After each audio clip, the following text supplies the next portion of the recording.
Muy buenas tardes, bienvenidos sean todos a, este,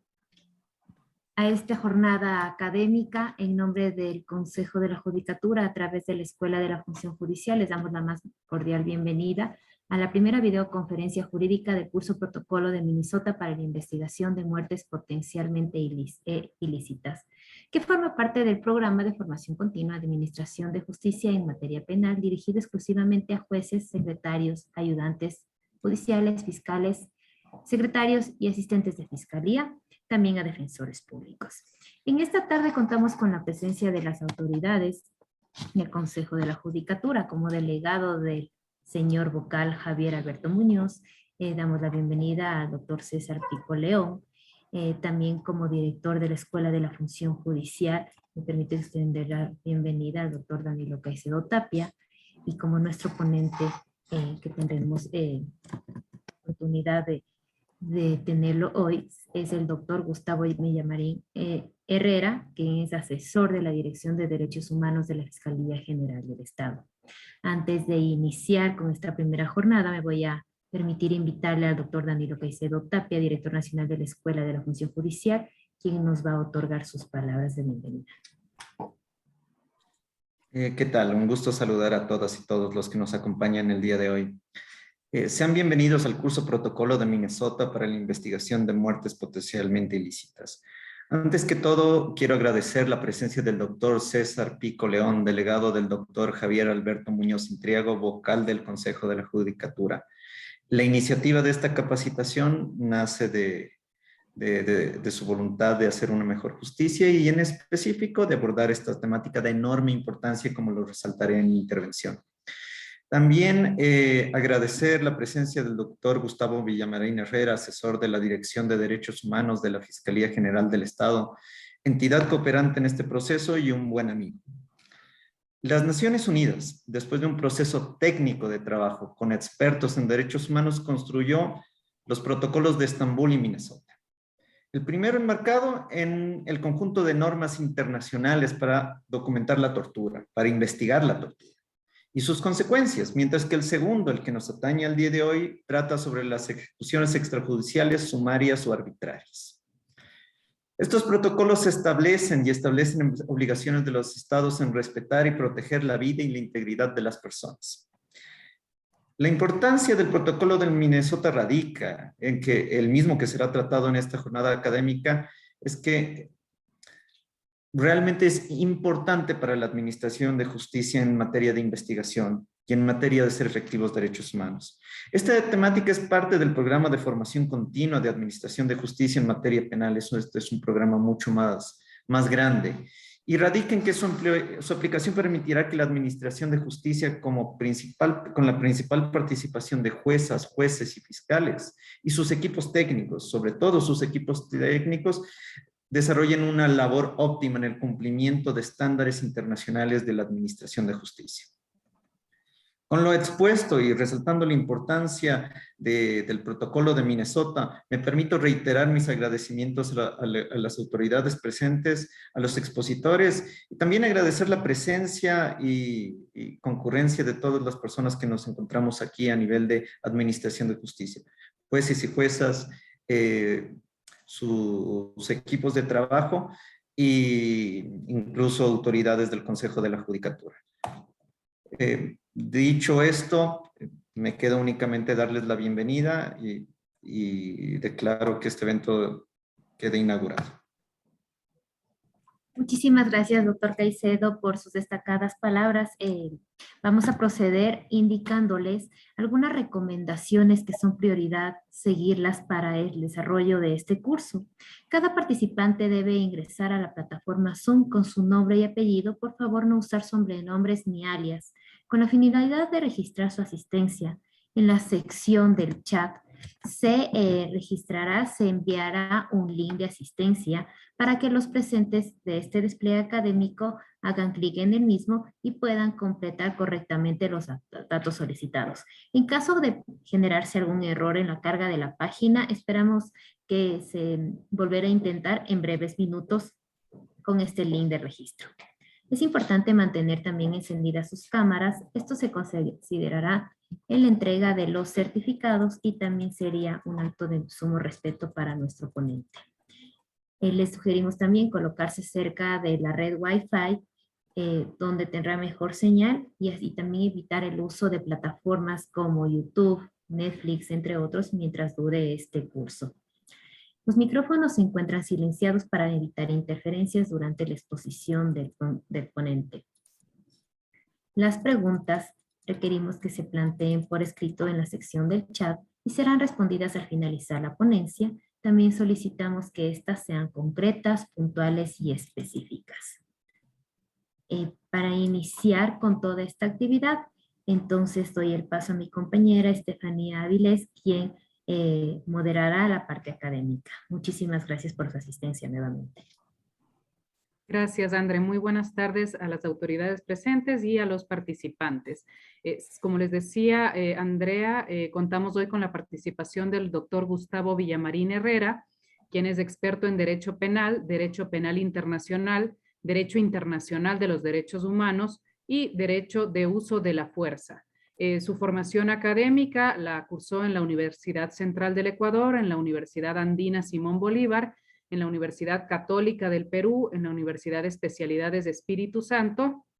y en la Comisión Interamericana de Derechos Humanos. Actualmente se desempeña como asesor de la Dirección de Derechos Humanos de la Fiscalía General del Estado, entidad cooperante en este proceso, a quien de antemano agradecemos por la cooperación brindada. Además, el doctor es capacitador de la Escuela de Fiscales y capacitador de la Policía Nacional del Ecuador.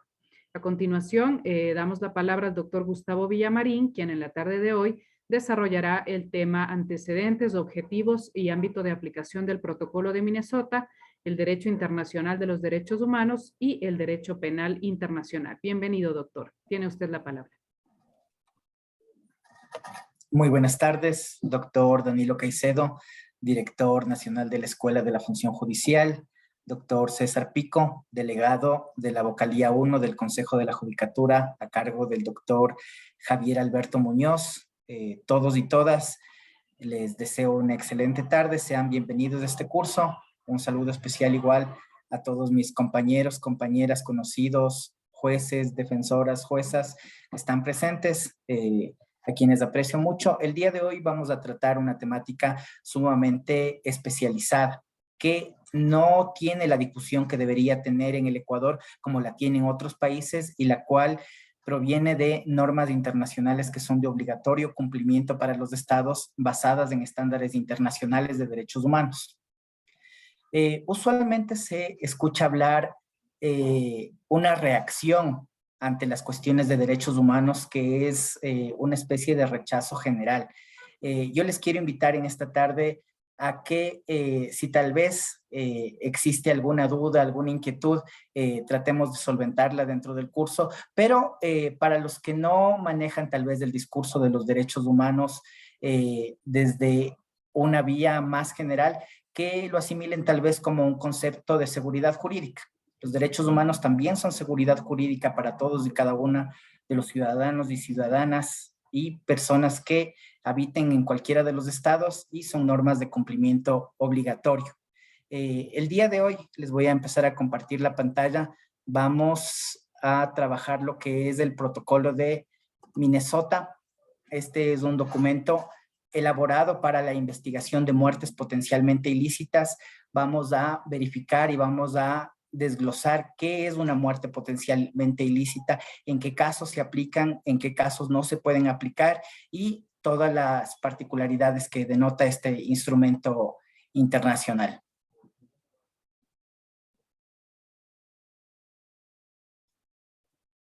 Como ustedes pueden apreciar, y les voy a compartir el link, o también les puedo mandar a través de la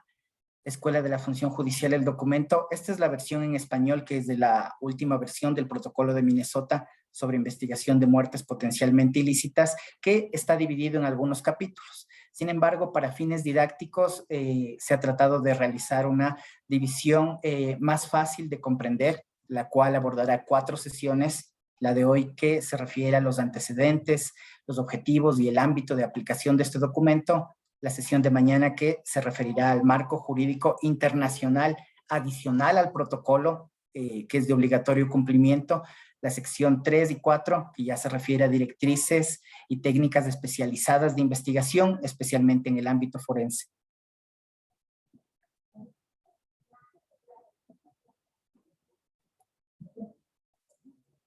Empezamos. Para esto, el día de hoy, aparte de los antecedentes, objetivos del ámbito de aplicación, también comentarles que para entrar en contexto vamos a analizar lo que es el derecho internacional de los derechos humanos y lo que es el derecho penal internacional. Los antecedentes. Este documento nació en primer lugar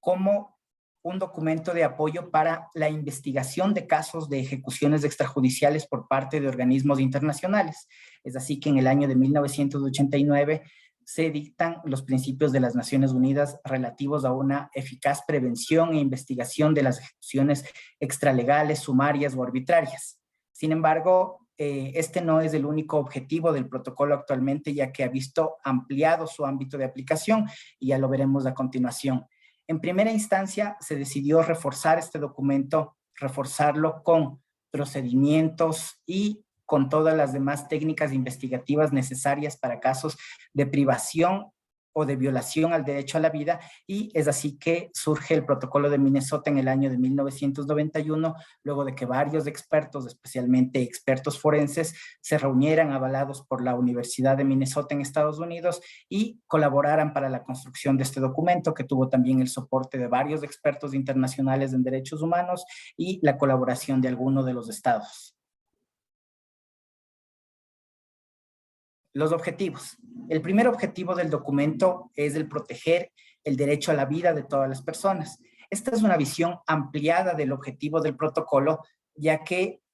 no es un instrumento de derecho duro del derecho internacional, no es un convenio internacional, no es un tratado internacional. Sin embargo, este constituye un elemento de lo que se denomina soft law, pero cuyas normas y cuyas disposiciones tienen relación directa y están basadas en otros instrumentos duros de derecho internacional de los derechos humanos que son totalmente obligatorios y exigibles para los estados, y la forma en la cual el protocolo está concebido para proteger el derecho a la vida es mediante una adecuada investigación de las muertes a las cuales está destinada su utilización. En segundo lugar, el objetivo del protocolo es favorecer la rendición de cuentas y el acceso a la justicia a través de mecanismos especializados en casos de muertes potencialmente ilícitas. Esto a nivel internacional se conoce con el nombre de accountability, que es la forma en la cual los estados demuestran el cumplimiento de sus obligaciones en distintas ramas. En este caso, la atención de casos de muertes potencialmente ilícitas. Y como les había dicho, promueve una investigación eficaz, una investigación diferente, especializada, en la cual no únicamente se debe cumplir con el debido proceso. Todos los casos, de forma general, deben cumplir un debido proceso, pero ciertos casos deben cumplir lo que se conoce como debido proceso especial o debido proceso reforzado, ¿ya? Esto, por ejemplo, se da en los casos de femicidios, casos de violencia de género, en los cuales todo caso de muerte violenta o sospechosa de una mujer debe siempre iniciarse bajo la premisa de un posible femicidio.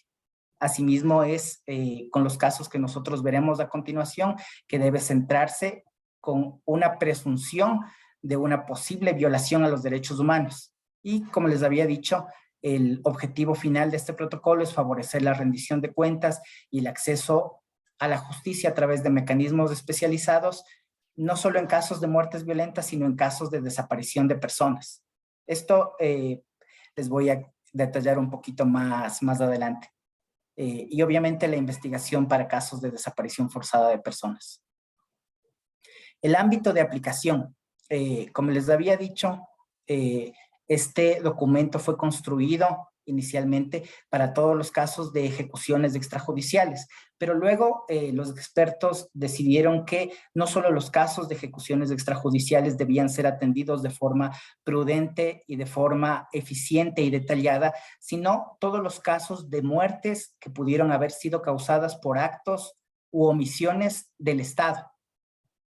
El Estado, como ustedes conocen, es una entelequia, actúa a través de sus agentes, funcionarios, concesionarios o demás, en violación de su obligación de respetar el derecho a la vida. En segundo lugar, está diseñado también para los casos de muerte que sobreviene cuando las personas están detenidas o en custodia del Estado. En este caso, podemos apreciar casos de muertes en centros de rehabilitación, que pudieran darse en hospitales, todo aquello lugar que esté totalmente custodiado por el Estado y en donde exista una mayor obligación del Estado de garantizar el derecho a la vida. Y también todos aquellos casos de muerte que podrían ser resultado del incumplimiento de la obligación del Estado de proteger el derecho a la vida de las personas. Vamos a ver estos casos, como les digo, en los cuales la muerte pudo haber sido causada por acciones o por omisiones del Estado, por acciones o por omisiones de sus agentes en su obligación de garantizar y respetar el derecho a la vida. En primer lugar, tenemos los casos de ejecuciones extrajudiciales, extralegales, sumarias o arbitrarias. Es decir, todos aquellos casos en los cuales un sujeto activo calificado haya privado de la vida a otra persona. Pero aquí no podemos centrarnos únicamente en que si la persona sospechosa, investigada, procesada es un miembro de la fuerza pública o un representante del Estado, automáticamente se configura el delito de una ejecución extrajudicial, sino que tiene que ser en ejercicio o más bien en abuso del poder punitivo del Estado, en abuso o en un uso irracional de la fuerza o de las armas de fuego cuando se llega a configurar un caso de ejecución extrajudicial, ya que puede haber delitos comunes que no son considerados especiales desde este punto de vista del derecho, como por ejemplo un homicidio, un asesinato, un sicariato, un femicidio, en los cuales el sujeto activo calificado pertenezca al Estado, que el sujeto activo calificado pertenezca a la fuerza pública, pero al no hacer un abuso del poder punitivo del Estado, al no hacer un abuso de la fuerza, no se configuraría necesariamente como una ejecución extrajudicial. Aquí les voy a mostrar imágenes de algunos casos de ejecuciones extrajudiciales. El uno que creo que era en Brasil, no recuerdo, y el otro tenemos el caso de George Floyd en Estados Unidos. Para algunas personas, cuando se dio el caso a inicios, señalaban que podía haber sido una muerte culposa, pero como nosotros podemos apreciar, las acciones que realiza el agente de la fuerza pública en ese momento gozan totalmente de la conciencia y voluntad del sujeto activo calificado, y contrario a lo que usualmente se cree, las ejecuciones extrajudiciales no se producen únicamente en la forma que está plasmado en el primer gráfico, no se producen únicamente a través de disparos, sino que una ejecución extrajudicial, si es realizada por un sujeto activo calificado, que cumpla con las características necesarias para caber dentro de este tipo penal, puede realizar la ejecución, puede dar muerte a otra persona de manera indebida, no autorizada, extralegal, en cualquier forma, ya sea de forma física, mediante la utilización de armas de fuego, mediante la utilización de armas blancas o incluso mediante la utilización de sustancias químico o estupefacientes. En segundo lugar, tenemos las muertes producidas luego de un caso de desaparición forzada de personas o de un caso de torturas. En este caso también intervendrían sujetos activos calificados, miembros de la fuerza pública, a quienes internacionalmente se le conoce como funcionarios encargados de hacer cumplir la ley, y es por eso que este protocolo de Minnesota, en su versión actualizada del año de 2016, amplía la protección y amplía la obligación de investigación de este tipo de casos a los casos de desaparición forzada, pero esto se refiere mayormente a los casos en los cuales, luego de ocurrido el delito de desaparición forzada, se haya podido localizar los restos de la persona que se encontraba desaparecida de manera forzosa. En ese caso, es obligatoria la aplicación de las normas del protocolo de Minnesota. Y finalmente, en los casos que se pueden achacar la responsabilidad al Estado, tenemos los delitos contra la vida cometidos por omisión. Como podemos apreciar en esta primera parte, todas estas muertes se configuran como muertes sospechosas o como ha sido realizada la traducción como muertes potencialmente ilícitas, porque existe la sospecha de que los funcionarios encargados de hacer cumplir la ley no cumplieron con sus obligaciones, de que los funcionarios encargados de hacer cumplir la ley cometieron un delito, o de que los funcionarios encargados de hacer cumplir la ley fueron ligeros en las acciones que pudieron haber desarrollado, llegando incluso a producirse casos de muerte cometidos por omisión. Sin hacer mayor señalamiento, no tengo la imagen en esta computadora, por eso no les puse. En el año de octubre de 2019 hay una persona que cae de un puente de la 24 de mayo hasta la calle, y luego viene un policía, lo ve y no lo auxilia de ninguna manera, cuando lo lógico era que si había cometido un delito y estaba en condiciones lo detenga, o si se encontraba herido lo haga. Entonces, en todos estos casos se considera que existe una responsabilidad estatal en primer lugar, y en segundo lugar una responsabilidad penal de los agentes estatales. El segundo grupo se refiere a los casos en los cuales la muerte sobrevino cuando las personas estaban detenidas o se encontraban en custodia del Estado. Ya, esta es otra ampliación, y como podemos ver deben ser familiares estas imágenes para ustedes. He tratado de poner imágenes que sean lo menos grotescas posibles para evitar el morbo y por el respeto a las personas fallecidas en los eventos de los motines en cárceles durante este año y el año pasado. Pero en todos estos casos, en primer lugar, se observa que existe una responsabilidad del Estado, porque cuando el Estado se encarga de administrar un sistema carcelario, tiene la obligación de cuidar la vida y la integridad de todas y cada una de las personas que llegan a ser privadas de la libertad,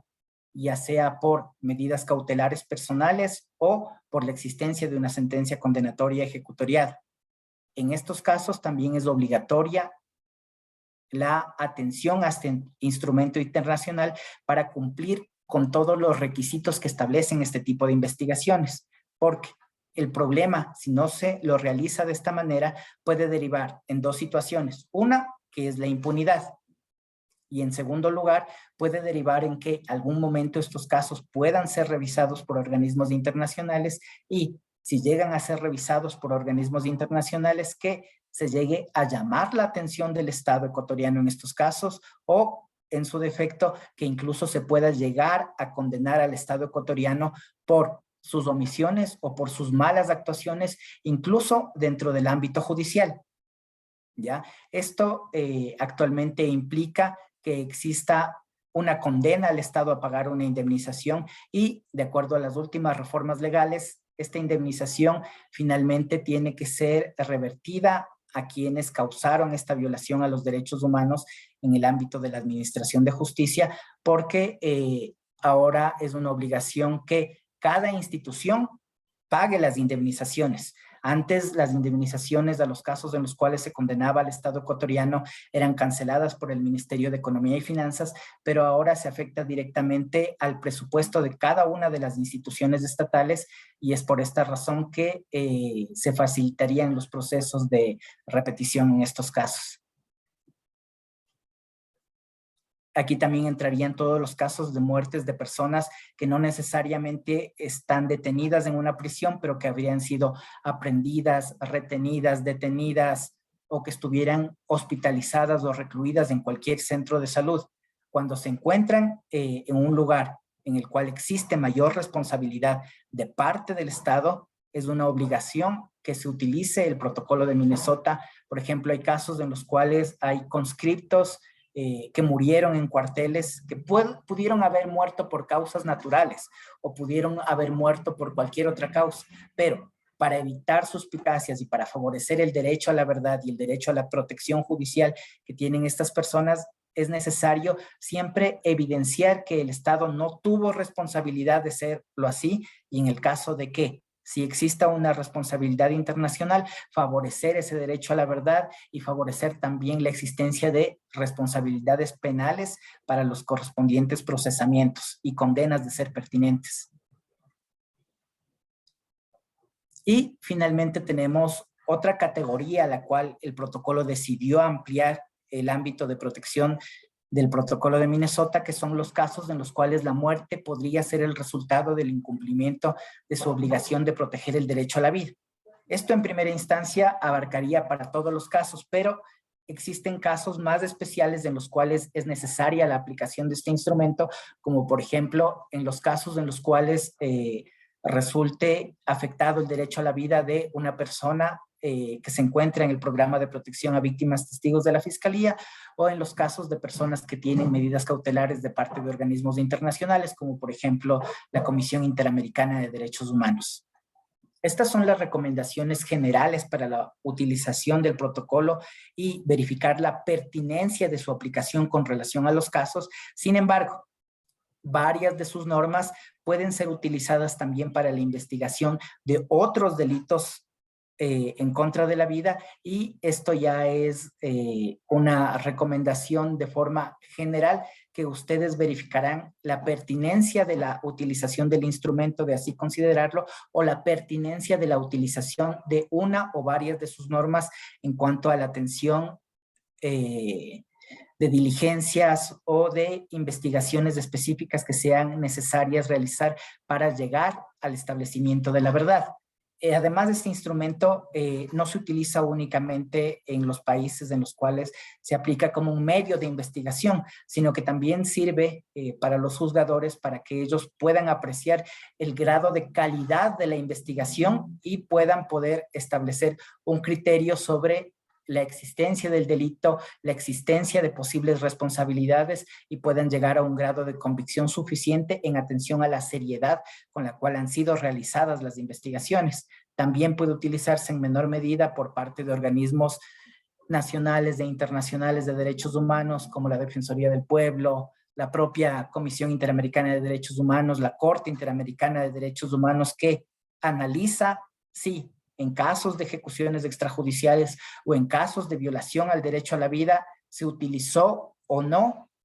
las diligencias, las herramientas provenientes del derecho internacional de los derechos humanos, en este caso el protocolo de Minnesota, para verificar la seriedad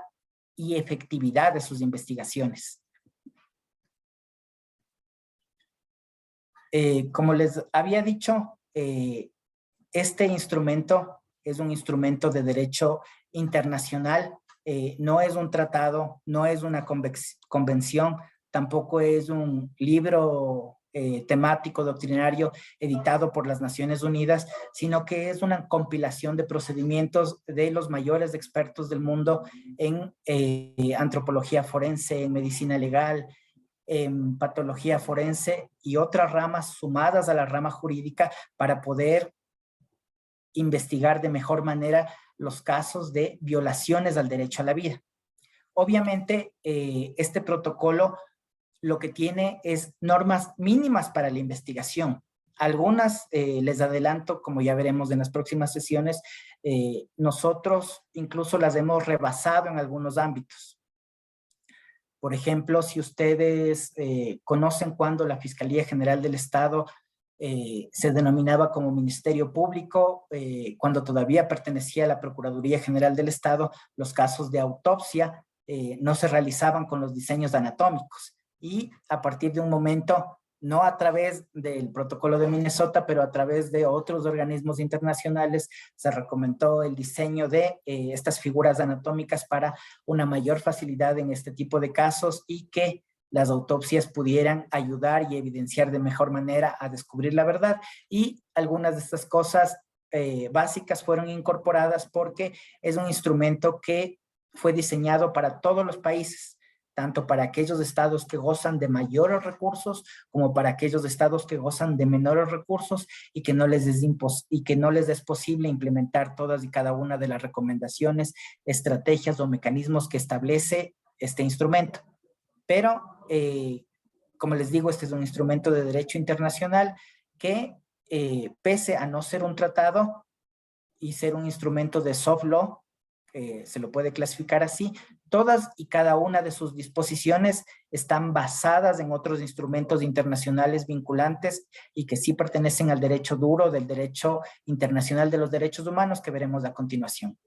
Dentro del derecho internacional, para diferenciar, tenemos en primer lugar el derecho privado, que se refiere, el derecho internacional privado, que se refiere a los aspectos de comercio, a los aspectos bancarios, financieros o civiles que puedan tener las personas. Pero del otro lado tenemos al derecho internacional público, que es el que nos atañe, y más específicamente al derecho internacional de los derechos humanos, ¿ya? Los derechos humanos tienen su luz y tienen su su obligatoriedad gracias a los instrumentos internacionales que existen en este campo, que son algunos. Así vamos a ver los principales instrumentos internacionales en materia de derechos humanos.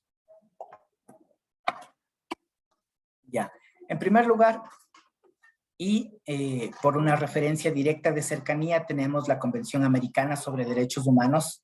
¿ya? Que es un instrumento de la Organización de Estados Americanos. En segundo lugar, tenemos el Pacto Internacional de Derechos Civiles y Políticos, que es un documento de la Organización de las Naciones Unidas. Y la Convención Interamericana sobre Desaparición Forzada de Personas, ya que el instrumento del Protocolo de Minnesota hace alusión a este tipo de casos. Ahora bien, vamos a analizar cómo se expresa el derecho a la vida en estos instrumentos. Y en primer lugar tenemos la Convención Americana y el Pacto Internacional de Derechos Civiles y Políticos. El derecho a la vida se encuentra consagrado en el artículo 4 de la Convención Interamericana sobre Derechos Humanos y en el artículo 5 del Pacto Internacional de Derechos Civiles y Políticos. ¿Qué es lo que hacen estas normas que también han sido plasmadas en las constituciones y en las legislaciones de los estados? ¿Y qué es lo que se pide que los estados deben reconocer en su legislación interna? Así tenemos que, en primer lugar, lo que hacen estas normas internacionales es reconocer el derecho a la vida de todas las personas. En segundo lugar, lo que se hace es limitar la pena de muerte. Si bien es cierto que la pena de muerte es una pena que se aplica excepcionalmente en algunos estados, lo que se ha pedido por parte de los organismos internacionales es que únicamente sea aplicada a aquellos delitos considerados como más graves y luego de que se ha cumplido con un debido proceso en una manera totalmente estricta y sin lugar a dudas, y que no sea ejecutada de ninguna manera mientras se encuentre pendiente cualquier tipo de recurso, solicitud o petición, incluso que sea de amnistía o indulto o cualquier solicitud de revisión administrativa. Y lo que sí limita de manera total es que los países en los cuales se ha derogado la pena de muerte no pueden volver a implementarla de ninguna manera. Y en tercer lugar, lo que hacen estas normas sobre el derecho a la vida es prohibir la privación arbitraria de la vida. Esto quiere decir no imponer la pena de muerte en aquellos países en los cuales no existe, no ampliar el catálogo de delitos en los países en los que existe y prohibir o proscribir la privación arbitraria fuera del uso legítimo y racional de la fuerza por parte de funcionarios encargados de hacer cumplir la ley. En atención a la libertad, que también es un derecho protegido por este instrumento internacional, también tenemos que en el artículo 7 de la Convención Americana sobre Derechos Humanos y en el artículo 9 del Pacto Internacional de Derechos Civiles y Políticos,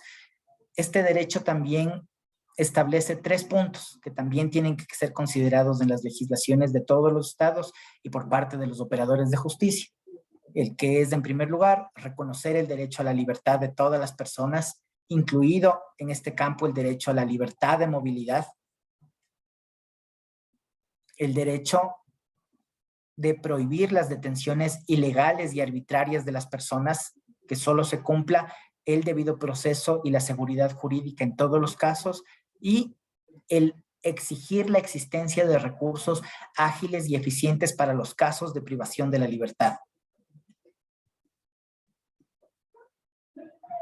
Ahora vamos a verificar cuáles son las obligaciones relacionadas con derechos humanos que tienen los estados. Los estados, al suscribir tratados internacionales o al suscribir cualquier tipo de acuerdo internacional, tienen la obligación de respetar estos documentos y de cumplirlos, pero lo hacen a través de dos vías, a través de obligaciones positivas y obligaciones negativas. Las obligaciones positivas de los estados, es decir, que se refieren a acciones que deben emprender los estados, en primer lugar, tiene relación con el deber y la garantía de respeto de los derechos humanos. En segundo lugar, la protección y la garantía de los derechos humanos, en este caso, el derecho a la vida mediante brindar las condiciones adecuadas para un óptimo desarrollo, salud, educación y el desarrollo de otros derechos conocidos como derechos económicos y sociales.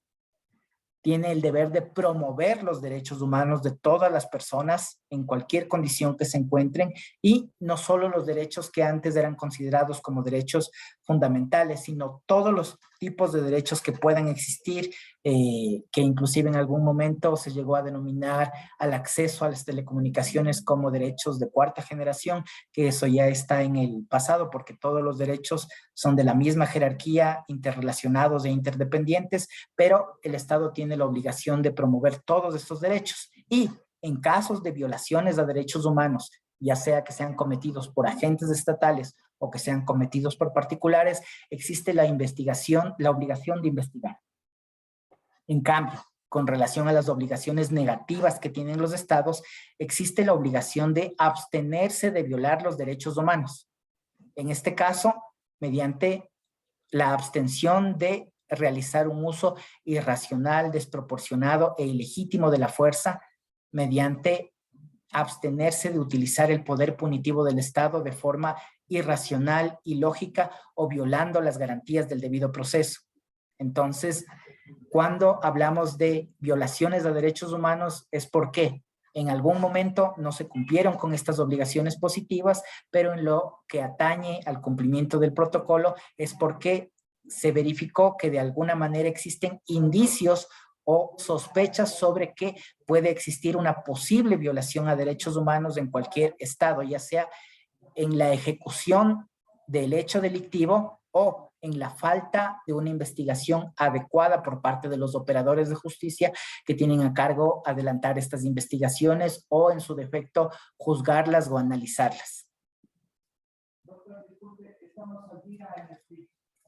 Para esto, el derecho internacional de los derechos humanos ha establecido algunos sistemas de protección a nivel internacional y a nivel regional nosotros tenemos el primer sistema y el que más influye en las decisiones nacionales, que es el Sistema Interamericano de Derechos Humanos, y también tenemos otro sistema que proviene de la Organización de las Naciones Unidas, que es un sistema internacional de derechos humanos. Para nosotros nos es más común lo del sistema interamericano porque siempre estamos abocados a las resoluciones de sus órganos que están basados igual en la Convención Americana sobre Derechos Humanos y el Pacto Internacional que se basa, el Sistema Internacional de Derechos Humanos, que se basa en el Pacto Internacional de Derechos Civiles y Políticos. A nivel interamericano tenemos dos instancias que revisan los procedimientos y revisan los procesos en casos en los cuales se ha violado derechos humanos, ya sea de forma indirecta en la ejecución del acto o de forma indirecta a través de una investigación no pertinente, que es la Comisión Interamericana de Derechos Humanos y la Corte Interamericana de Derechos Humanos. A manera de un símil, la comisión vendría a ser más o menos como la Fiscalía General, que es la que investiga y analiza los casos y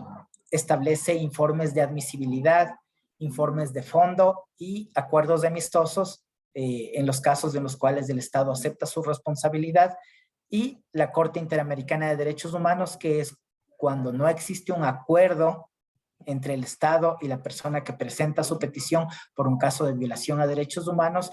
El caso se convierte en un caso contencioso y es analizado por la Corte Interamericana de Derechos Humanos, la cual tiene la potestad de establecer si existió o no existió una violación a los derechos humanos. Y en el caso de que haya sido establecida esta violación a los derechos humanos, sancionar a los Estados miembros mediante la disposición de normas o actos de reparación, los cuales pueden ser de reparación material o de reparación inmaterial, y entre los actos de reparación inmaterial necesariamente consta la obligación de investigar los casos de abuso de la fuerza, de abuso del poder punitivo de parte del Estado y que son violaciones de derechos humanos a nivel internacional. Ahora, luego de haber analizado la parte correspondiente al derecho penal, al derecho internacional de los derechos humanos, yo quisiera que, para romper un poco la monotonía de la charla, ver si podemos dar paso a un poco de preguntas e inquietudes en esta parte, y al final lo hacemos respecto a la segunda parte. No sé si Gracias, alguien ha doctor. mandado sus Sí. inquietudes o pueden levantar la mano. Gracias, doctor. Buenas tardes. Sí, tenemos 2 preguntas hasta los momentos. Voy a dar lectura a la primera. Dice, en casos como los suscitados hace poco en las cárceles del país, donde los reos toman el control de las cárceles, ¿el Estado ecuatoriano puede ser considerado responsable por omisión de estos hechos a pesar de haber perdido el control de las cárceles? Ya. En primer lugar,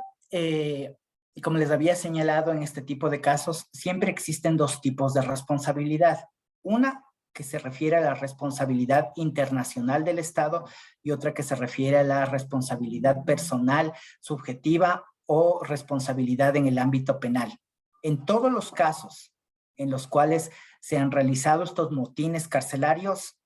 existe responsabilidad internacional del Estado por omisión, porque el Estado incumplió con su deber de garantizar la vida y la integridad de las personas que estaban recluidas en dichos centros. ¿Cómo? Mediante el establecimiento de sistemas efectivos que impidan el ingreso de armas, que impidan la generación de condiciones de violencia, como por ejemplo que no se atiendan sus peticiones básicas con relación a servicios básicos como agua potable, electricidad, acceso a tener contacto con sus abogados o sus familiares, el acceso a conocer el estado de sus procesos penales o el acceso a conocer todos los derechos y garantías penitenciarias que pueden ejercerse en este tipo de casos. Entonces, en primera instancia, si pudiese existir una responsabilidad internacional del Estado en todas y cada uno de los casos de motines carcelarios en los cuales se han producido matanzas, incluso hasta la presente semana. Y serán responsables todas aquellas personas que han omitido actuar porque no cumplieron con su obligación de proteger, promocionar, respetar y garantizar los derechos humanos de estas personas, y eventualmente si se denuncia esto a nivel internacional, puede existir una condena internacional en contra del Estado, como ha existido en otros casos en otros países de la región. Ahora, con relación a la responsabilidad penal que puedan tener las autoridades. Esto sí hay que manejarlo con pinzas, es algo súper detallado, súper delicado, pero en un criterio personal mío, yo sí les pediría que aquí pudiéramos revisar lo que es teoría del delito. Y para que un acto de comisión por omisión llegue a ser delito, en este caso sería una omisión impropia, la persona a quien se le imputa el cometimiento de este acto debería tener la capacidad real, los medios y encontrarse en el momento preciso para poder intervenir en este caso. En la mayoría de eventos, yo creo tal vez de lo que he visto en las noticias, de lo que conozco por conocimiento público, en la mayoría de casos no habría existido esa posibilidad real de los agentes encargados de hacer cumplir la ley que acudieron a las cárceles, que usualmente no son quienes los custodian, porque quienes los custodian son los guías penitenciarios a cargo del Servicio Nacional de Atención Integral del SNAI, ¿ya? Entonces, en la mayoría de casos no veo eso. Sin embargo, como les digo, de acuerdo al conocimiento público y de acuerdo a algunos videos que he visto de la última que fue en la penitenciaría del Litoral, ¿ya? Ahí la matanza se siguió produciendo cuando ya existían cuerpos policiales que se encontraban en las instalaciones y ahí habría que realizar un análisis súper detallado hasta dónde tenían la capacidad real de entrar y en realidad no lo hicieron. Tal vez en ese caso y con respecto a ese caso pudiese existir una responsabilidad por omisión en el ámbito penal, pero yo les estoy hablando únicamente desde mi perspectiva y mi conocimiento, porque son las investigaciones que adelanta Fiscalía de acuerdo a la experiencia que tienen los fiscales, los investigadores y también al cumplimiento de las normas, las reglas y las herramientas que proporciona este instrumento, las que determinarán si en realidad se encontraban en el momento preciso, si tenían la capacidad real de hacerlo, porque pudiese darse el caso, un hipotético, de que tal vez no tenían armas. En este caso, quienes debían ingresar, si no tenían las armas, no tenían los medios, no se les podría imputar esta comisión por omisión y habría que ver otro tipo de responsabilidades de quien no les proporcionó las armas o los medios, pero tal vez solo en ese caso pudiese haber esta responsabilidad por omisión si es que se verifica que ellos tenían la capacidad real de hacerlo, tenían los medios para hacerlo y estaban en el momento oportuno. Yo lo que sí aprecio es que estaban en el momento oportuno y las investigaciones determinarán si se cumplen con las otras características para que pueda realizarse esta imputación de comisión por omisión como un delito de omisión impropia. Gracias, doctor. Otra de las preguntas dice, ¿se podría considerar de lesa humanidad, como caso de lesa humanidad de responsabilidad del Estado, las muertes en las cárceles del país cuando el Estado es el encargado de la custodia de las personas privadas de libertad? No, definitivamente no. Ya lo vamos a abordar más adelante. Entonces, si hay otra pregunta, a lo que llegue al punto de los casos de lesa humanidad,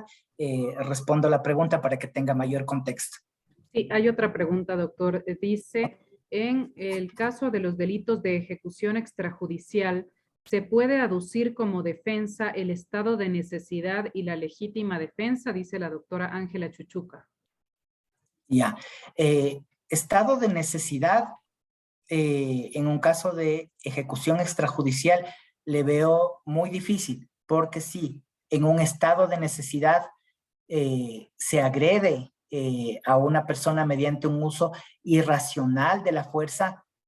no debería haber conocimiento de los elementos objetivos del tipo penal, sino que pudiese darse tal vez por un caso fortuito o por una situación culposa o imprudente. Ahora los casos de legítima defensa, ¿ya? Y esto es bastante delicado, pero es algo fácil que mañana también lo abordaremos, que se abordará principalmente normas sobre uso de la fuerza, y es que si existe legítima defensa como causal de exclusión de la antijuridicidad, una legítima defensa que cumpla con todos los requisitos de la legítima defensa, o que exista cumplimiento del deber, de ninguna manera se puede considerar el hecho como una ejecución extrajudicial, sino que las ejecuciones extrajudiciales únicamente corresponden a aquellos casos en los cuales se ha hecho un uso irracional, desproporcionado e ilegítimo de la fuerza que no cumple con los principios establecidos para el efecto, que son el de legalidad, estricta necesidad y proporcionalidad. Proporcionalidad en el momento indicado, porque aquí también existe un elemento de temporalidad. Para aplicar el uso de la fuerza o para el desarrollo de las armas de fuego, estas deben realizarse en el momento oportuno. Obviamente puede existir una alteración, un cambio sobre esa necesidad, ya que puede haber momentos en los cuales es necesario el uso de la fuerza o de las armas de fuego, pero puede haber un momento en el que ya no. Y esto es cortado prácticamente con tijeras, en segundos. Si en un minuto era necesario el uso de la fuerza o de las armas de fuego y no se lo hizo, puede ser que en el minuto siguiente ya no sea necesario el uso de la fuerza. Y si se realiza este uso de la fuerza, pudiéramos estar ante un caso de un abuso de poder por parte de los funcionarios encargados de hacer cumplir la ley. Pero esta parte también creo que la abordamos más luego. Gracias, doctor. Tenemos otra pregunta también. Dice, ¿considera usted que sería una solución reformar la Constitución para que las Fuerzas Armadas retomen el control, la seguridad interna y externa del país a fin de no tener que decretar estado de emergencia para poder intervenir? Dice el doctor Bradley Córdoba. Ya, aquí les voy a dar la respuesta que establece el derecho internacional de los derechos humanos. Y es que solo excepcionalmente se podría admitir la intervención de las Fuerzas Armadas en asuntos de seguridad. Esto es porque las Fuerzas Armadas únicamente están capacitados para los casos de conflictos armados, para los casos de guerra, en los cuales existe un enemigo armado y organizado. Pero el hecho de tener un arma, el hecho de tener tal vez una bomba molotov, no implica la existencia de un grupo armado, sino implica la existencia de personas que tienen armas de alguna naturaleza, pero un conflicto armado es algo mucho más elevado, que lo veremos a continuación, y se establece que sea la Policía Nacional o las policías nacionales los que se encarguen de la seguridad pública y seguridad ciudadana, y en efecto, en una de las sentencias emitidas por la Corte Interamericana de Derechos Humanos contra el Ecuador, nosotros tenemos la sentencia del caso Zambrano Vélez versus Ecuador, en la cual se llama la atención al Estado ecuatoriano y se sanciona al Estado ecuatoriano por utilizar a las Fuerzas Armadas en casos en los cuales no debían ser utilizados, que es el combate a la delincuencia común. Este caso se trata de un operativo a inicios de los años 90 en los cuales se realizó todo un operativo militar, incluso con helicópteros para detener a presuntos infractores de la ley, pero creo que estas personas ni siquiera tenían antecedentes algunas y se ejecutó y se torturó indebidamente y fuera de su obligación de respetar los derechos humanos a varias de esas personas, y por lo tanto el Estado ecuatoriano fue condenado con relación a la utilización de elementos militares en aspectos de seguridad común. Lo que establece también la Convención Americana sobre Derechos Humanos es que excepcionalmente, en casos de estado de emergencia únicamente, se podría hacer uso de las Fuerzas Armadas, pero su labor está supeditada, de acuerdo a la sentencia de la Corte Constitucional al respecto, de que todos sus operativos sean coordinados con la Policía Nacional y que excepcionalmente apliquen los mismos principios de uso de la fuerza únicamente para casos de grave conmoción social, pero incluso dentro de los estados de grave conmoción social existen momentos, existen minutos, existen horas o existen segundos en los cuales es necesario su accionar, y su accionar no puede ser permanente. Eso es lo que establece el derecho internacional de los derechos humanos. Ellos están preparados para otras actividades. Mi concepción personal en este ámbito es que tal vez deberíamos cambiar el esquema que tenemos como Estado y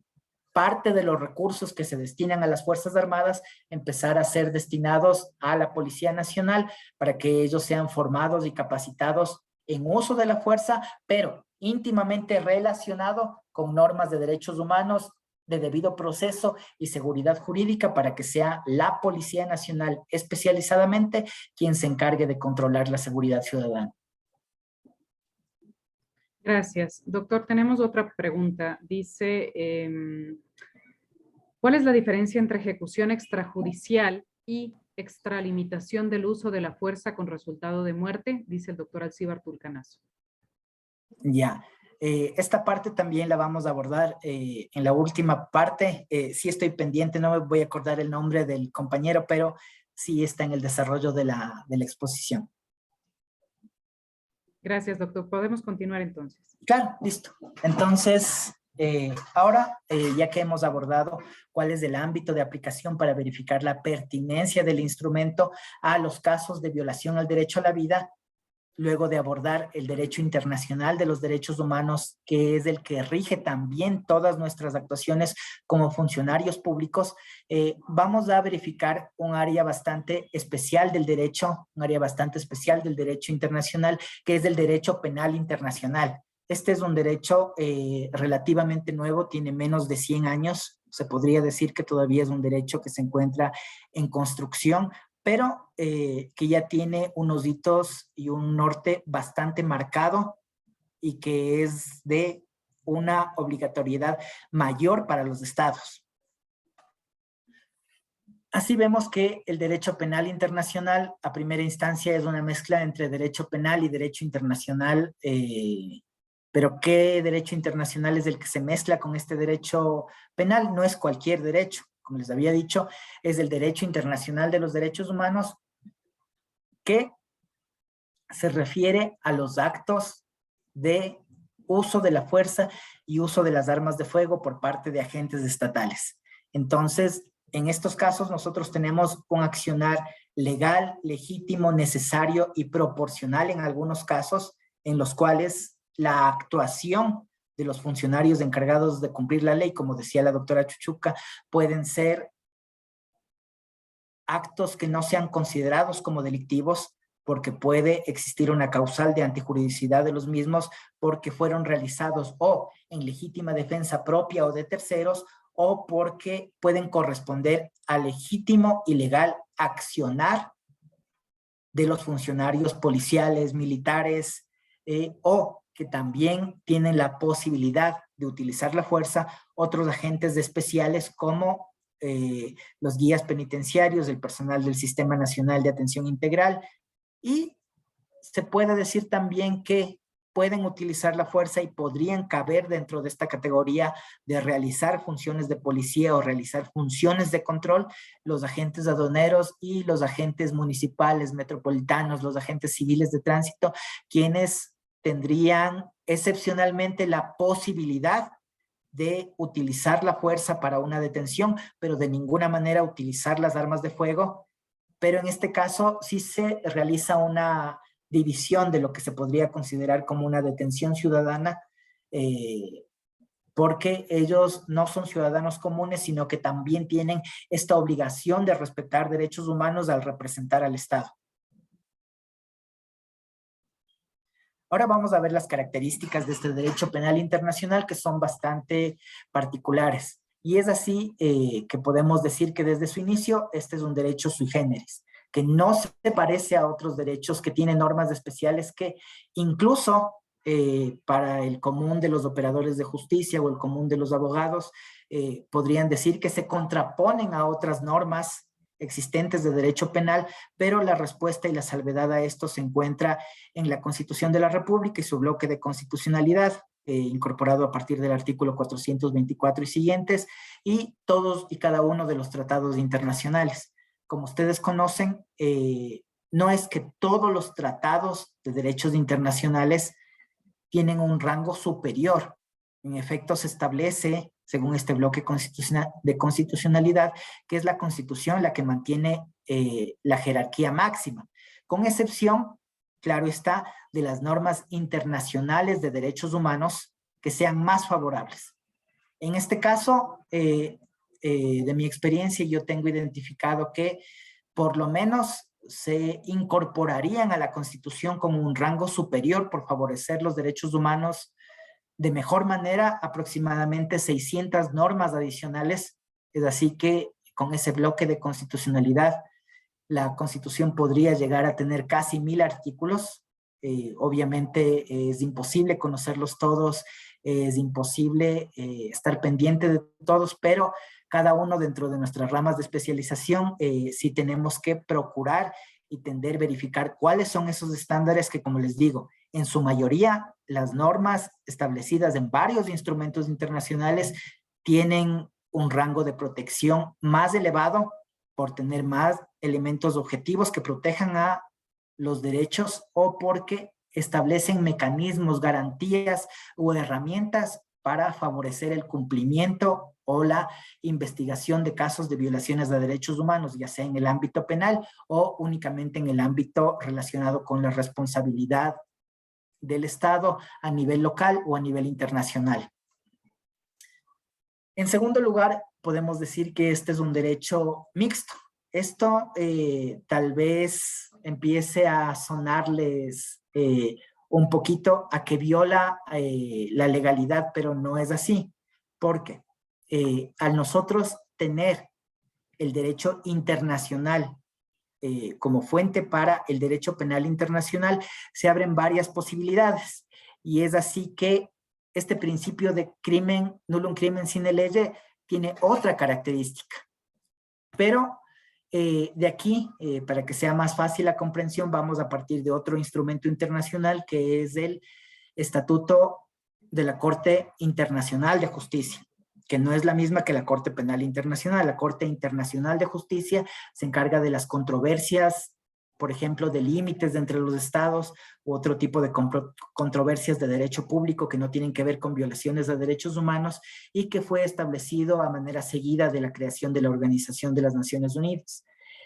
En este caso, este instrumento es de absoluta relevancia porque establece como fuente de obligaciones en el artículo 38, en primer lugar, a las normas de derecho positivo de los estados. En segundo lugar, a las normas de instrumentos internacionales que hayan sido aprobadas o ratificadas por cada uno de los estados. Pero también establece como fuente de derecho y como fuente de obligaciones a la costumbre internacional. Obviamente, ¿qué costumbre internacional es la que recoge en estos instrumentos y que es de obligatorio cumplimiento para los estados? Aquellas que se refieren al respeto de los derechos humanos que en algún momento eran conocidos como de primera generación o derechos fundamentales. Es decir, que las normas de jus cogens son aquellas normas de derecho consuetudinario que protegen el derecho a la vida, el derecho a la libertad, a la integridad y que disponen que estos actos no pueden quedar en la impunidad de ninguna manera y tienen que ser juzgados en todas circunstancias por atentar gravemente contra la dignidad de las personas que fueron víctimas y contra la dignidad de toda la humanidad. Es así que este principio nullum crimen sine lege, en el caso del derecho penal internacional, se ve ampliado a otro principio que se conoce como nullum crimen sine jure. En el primero vemos que no hay crimen sin ley previa y en este caso no hay crimen sin derecho previo. Es decir, que las fuentes obligatorias del derecho se amplían para los casos de derecho penal internacional y esta es la única excepción que existe a la regla de taxatividad. Como ustedes conocen, los tipos penales no pueden tener de ninguna manera una interpretación extensiva que perjudique a las personas, pero únicamente en los casos de derecho penal internacional. Únicamente en estos casos, los instrumentos internacionales y la jurisprudencia de diversos organismos internacionales ha establecido que sí se pueden juzgar este tipo de casos en atención a las diversas fuentes que pueden tener las obligaciones de estos delitos. Ahora bien, este derecho penal internacional es complementario, ¿ya? Actualmente existe un estamento internacional denominado Corte Penal Internacional, que fue creada mediante el Estatuto de Roma del año de 1998. La Corte Penal Internacional se encarga de la investigación y juzgamiento de los delitos provenientes del derecho penal internacional, el genocidio, los crímenes de guerra, por ejemplo, y cuando ellos inician una investigación y pueden realizar el procesamiento que deriva en una condena, sus disposiciones son obligatorias. Obviamente, al no ser la Corte Penal Internacional un Estado, esto se basa en el principio de asistencia penal internacional y pese a que tienen alguna sala de detención para los juicios, es generalmente el estado donde se cometieron estos crímenes, donde existe la obligación de que estas personas paguen sus condenas, ¿ya? Pero este principio de complementariedad o subsidiariedad se refiere a que la Corte Penal Internacional únicamente es competente en los casos en los cuales los estados no puedan o no quieran enjuiciar estos graves crímenes, ¿ya? Esto quiere decir que no es la Corte Penal Internacional la llamada a investigar todos los casos de violaciones a derechos humanos cometidos por un uso arbitrario e irracional de la fuerza, sino únicamente los casos en los cuales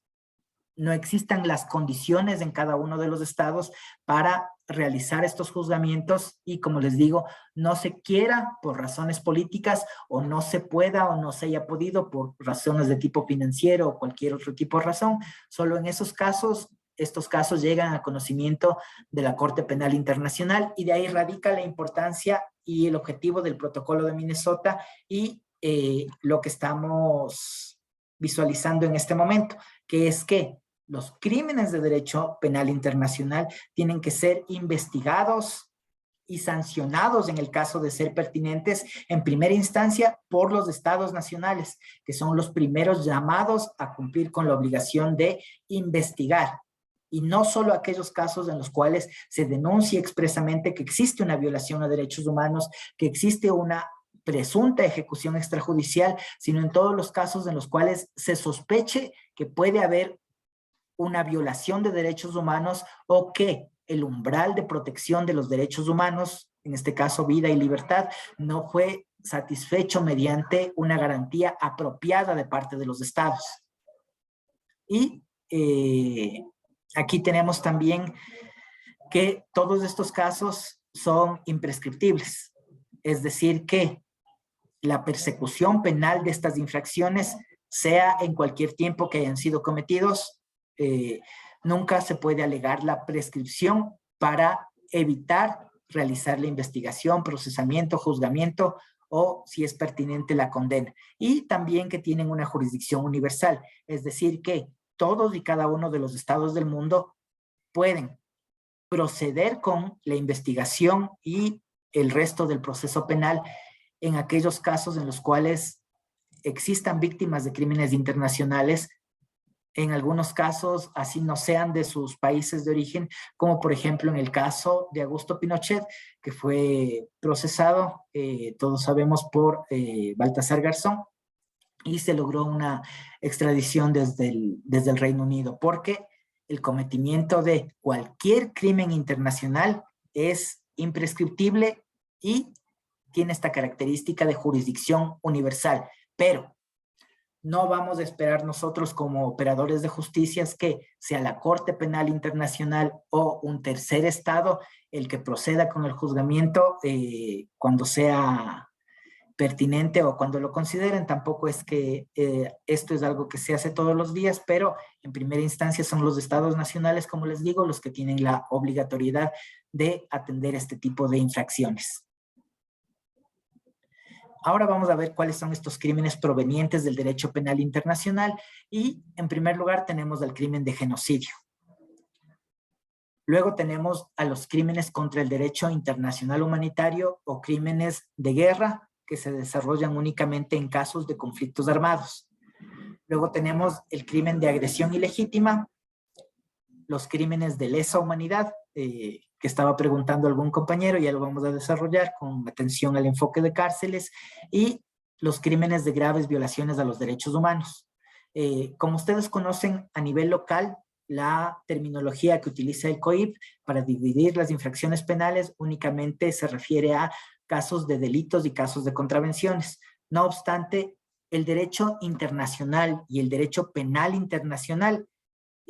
tienen otra fuente, que es la fuente no de derecho continental que utilizamos nosotros aquí en el Ecuador o en general en Latinoamérica, sino que tienen una fuente de common law, que es el derecho anglosajón, que se utiliza en Estados Unidos, Canadá, Reino Unido, Australia, y como han sido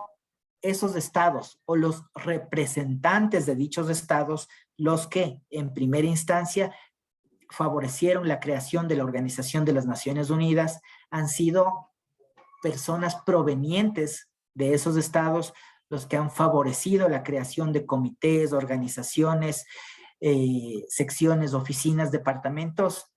Estos instrumentos de derecho internacional y de derecho internacional de los derechos humanos son forjados desde el punto de vista del derecho anglosajón en general, y por eso es que se utiliza generalmente la categoría de crímenes, y ellos además de esto tienen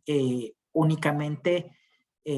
dos elementos o dos fases en cuanto a la teoría del delito, que son la parte objetiva y la parte subjetiva, y podemos ver varias de estas apreciaciones de la concepción jurídica anglosajona en varios instrumentos, como por ejemplo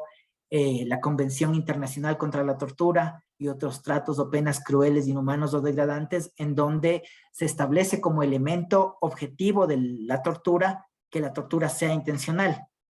¿ya? Esto, de acuerdo a nuestro sistema y de acuerdo a técnica legislativa, sería una imprecisión porque ya existe una división entre cuáles son delitos culposos y delitos dolosos, y lo que se llamaría, de acuerdo a la teoría del delito que nosotros utilizamos, sería algo que se conoce como externalización del dolo, es decir, la inclusión de un elemento subjetivo del tipo penal dentro de los elementos objetivos, pero en este caso no sería necesario probar esta situación porque solo son los elementos objetivos los que deben probarse y no los elementos subjetivos, porque los elementos subjetivos de todos los tipos penales se imputan en atención a si son dolosos o culposos de acuerdo al grado de conocimiento y voluntad de los actores. Regresando a estos casos, por eso es que se establece esta denominación general de crímenes y no de delitos, pero no está mal que alguien los califique como delitos porque en nuestra legislación están establecidos de esa manera. Vamos a abordar el primer caso, que es del crimen de genocidio. Y para esto yo les he puesto algunas imágenes. Yo creo que llega a la cabeza y a la memoria de todos, que deben haber visto, estudiado, escuchado el genocidio nazi, ocurrido hace más de 70 años, pero es raro que se piense en otros tipos de genocidio o en otros genocidios, pero esto es más común de lo que parece, ¿ya? En realidad, en todo el mundo y en toda época, estos actos o estas barbaries, estas masacres, como las llama Zaffaroni, son usuales y con el objetivo de mantener el poder, con el objetivo de reforzar las posiciones políticas, se han cometido en varios estados del mundo. Aquí podemos ver otra imagen relacionada. Esto es Auschwitz, en donde se mandaba a los judíos a Polonia para ser torturados, asesinados, y en algunas ocasiones se utilizaba su propia grasa para hacer jabón. En estos casos, primero se los utilizaba como fuerza laboral y luego, al considerarlos indignos, se procedía a matarlos. Tenemos un mismo ejemplo, pero aquí tenemos del lado derecho, desde mi perspectiva, ustedes no sé si lo ven igual, el genocidio cometido en Ruanda en los años 90, donde una etnia decidió acabar con otra etnia, ¿ya? Esto fue igual juzgado por un tribunal especial establecido por las Naciones Unidas para este caso, y esta imagen donde ustedes pueden apreciar cientos de cráneos y huesos es luego de que un equipo investigador precursor en la investigación de ejecuciones extrajudiciales de las Naciones Unidas acudiera a Camboya a verificar el genocidio camboyano por los Jeremes Rojos en los años 75 al 78. De ahí han habido muchos genocidios a lo largo de la historia, y por más que parezca ajeno a nuestra realidad, es necesario tener conocimiento de estos hechos por una cultura jurídica adecuada y en alguna eventualidad poder proceder, ya sea, si no es aquí, a nivel internacional. Pero, ¿a qué se refiere este crimen de genocidio? ¿En qué se puede diferenciar con otro tipo de matanzas o de masacres? Y para eso nosotros tenemos la definición que está establecida en el artículo 5 del Estatuto de Roma y actualmente en el artículo 79 del Código Orgánico Integral Penal. Como ustedes habrán notado, en la parte pertinente al catálogo de delitos del COIP, este es el delito más grave y por eso encabeza los tipos penales junto con otros tipos de violaciones a los derechos humanos cometidos por agentes estatales, y es de los delitos que más pena tiene. En este caso, los elementos objetivos de un genocidio serían dar muerte a una o varias personas pertenecientes a un mismo grupo. ¿Pero qué grupo? Un grupo que es protegido por el derecho internacional, que se podrían clasificar, como dice aquí, en grupos nacionales, grupos étnicos grupos raciales o grupos religiosos. En este caso, si yo decido, por ejemplo, acabar con todos los católicos o con todos los evangélicos, o si decido acabar con todos los colombianos y asesino una o varias personas con la intención de destruir a ese grupo poblacional, en este caso podríamos estar hablando de un caso de genocidio. Esto no se ha dado aquí en el Ecuador, pese a que sí existen algunas denuncias que por desconocimiento se ponen cada cierto tiempo, pero este hecho no se ha dado. Estos actos se pueden, como les digo, establecer a través de matanza de miembros de grupo. No creo que hay un caso que es el de justicia intercultural, ese creo que es el único caso. Ya. De ahí se refiere a matanza de miembros de grupo, a la lesión grave a la integridad física o mental de los miembros de un grupo protegido, al sometimiento intencional del grupo a condiciones de existencia que hayan de acarrear su destrucción total o parcial, las medidas destinadas a impedir nacimientos en el seno del grupo, porque si yo no quiero que haya más personas afrodescendientes y realizo acciones para impedir su nacimiento, estaría cometiendo este delito o contra cualquier grupo protegido, y el traslado por la fuerza de niños a otro grupo para que adquieran otras culturas y se pierda la identidad del grupo en sí. A continuación tenemos el segundo delito, que son los crímenes de guerra o crímenes contra el derecho internacional humanitario. Y aquí yo quiero hacer una pausa y llamar su atención en este punto, porque es usual la confusión entre derecho internacional de los derechos humanos o simplemente derechos humanos con derecho internacional humanitario, cuando son dos ramas diferentes, o la una se le puede denominar como una genérica y a esta se le puede referir como un específico. Igual, les voy a mostrar algunas imágenes antes de darles las particularidades de este delito. Y aquí vemos la guerra del Golfo Pérsico. Tenemos, en este caso, el conflicto contra Afganistán. Tenemos aquí un territorio palestino. Creo que esto es en la franja de Gaza, en su conflicto con Israel. No muy alejado de la realidad local, o más bien de la realidad regional, tenemos el conflicto colombiano, que es un conflicto armado, y tenemos otro conflicto armado que es de los más sonados, que es el conflicto armado en Sudán, en Darfur, en donde se han cometido crímenes de guerra y que estas atentan contra el derecho internacional humanitario. Actualmente en el mundo, igual esto nos parece que es la excepción, o que cuando vemos en las noticias es simplemente una mala semana o un mal mes donde hubo alguna escaramuza o se lanzaron misiles, pero esto es usual. Actualmente existe aproximadamente 60 o 70 conflictos armados en el mundo, y en estos conflictos armados se viola derechos humanos. Obviamente en estos casos es lógico pensar, pero si la gente va a una guerra, sabe las consecuencias y va a morir. Incluso alguien más técnico podría decir que existe autopuesta en peligro, y es verdad, pero la guerra tiene sus límites. La guerra tiene sus límites, y esto está establecido en los convenios de Ginebra del año de 1949 y sus protocolos adicionales, que establece que a aquellas personas que no son combatientes o que han dejado de ser combatientes deben merecer otro tipo de trato y no pueden ser considerados como enemigos, sobre todo cuando han sido tomados como prisioneros o como rehenes. A nivel del Estatuto de Roma, esta conducta se encuentra tipificada en el artículo 8 del Estatuto de Roma y del artículo 111 y siguientes del Código Orgánico Integral Penal.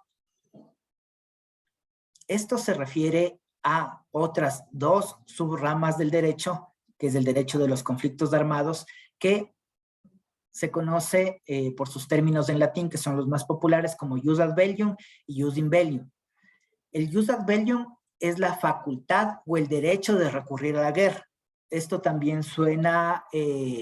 algo que nos puede hacer ruido, ¿ya? Pero a lo que se refiere el derecho internacional humanitario en este caso es que ante la inminencia de un conflicto armado, ante una situación de hecho, lo mínimo que deben hacer los estados es tratar de que las consecuencias de la guerra sean lo menos lesivas para los combatientes y para otras personas. Por eso existen personas y bienes protegidos por el derecho internacional humanitario. Entonces, para que se dé este tipo penal o que se den estos tipos penales en los cuales puede haber ejecuciones, violaciones, torturas, desapariciones, entre otras cosas, necesariamente debe existir como elemento sine qua non un conflicto armado. Un conflicto armado que no se refiere a un estado de emergencia, no se refiere a un caso en el cual se utilicen armas incluso por parte de varias personas, sino que el derecho internacional de los conflictos armados y el derecho internacional humanitario consideran grupo armado únicamente aquellas personas que, en efecto, están organizadas jerárquicamente, cuentan con los recursos suficientes, obviamente utilizan las armas y tienen control territorial de una extensión amplia de territorio, y no puede considerarse un control territorial como ocupar una plaza, ocupar un parque, o ocupar varios parques, o varias plazas, o varias calles, sino que tiene que ser un control total de un determinado sector geográfico, incluso referenciado en un mapa, como por ejemplo ocurre en el caso de las FARC, o de los disidentes de las FARC, que ellos ocupan determinados espacios del territorio colombiano, o en el caso de Sudán, en donde el territorio de Darfur, que es una tercera parte de la República de Sudán, está ocupado por estas tropas. Entonces, en esos casos